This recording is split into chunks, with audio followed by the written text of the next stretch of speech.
আমরা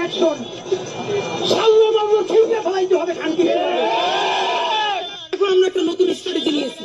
কেউ যদি বলে গতকালকে ফোন দিয়ে বলে যে ওইখানে একটা ভাস্কর্য আছে ভাঙতে হবে, আমরা বলছি ঠিক আছে, আমরা ভাস্কর্য ভাঙবো, টাকা লাগবে 10 লাখ।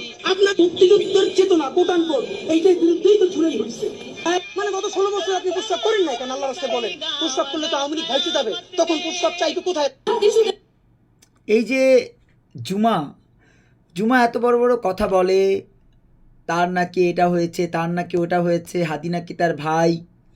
কিন্তু সেই হাদি আপনাদেরও নাকি অনেকের ভাই, যাদের ভাই বলেন, সে ভাই যে আপনার আমাদের মায়ের বোনের লজ্জাস্থান নিয়ে টানাটানি করলো, গালাগালি করলো, ছিঁড়ে ফেলার হুমকি দিল, তারপরে যে বলল যে স্বাধীনতার বিরুদ্ধেই জুলাই, তারপরে যে বলা হলো যে তিনি বললেন যে ভাস্কর্য ভাঙার জন্য 10 লাখ টাকা দেন, তাহলে তারপরেও কি আমরা বলবো যে হাদি খুব ভালো মানুষ ছিলেন?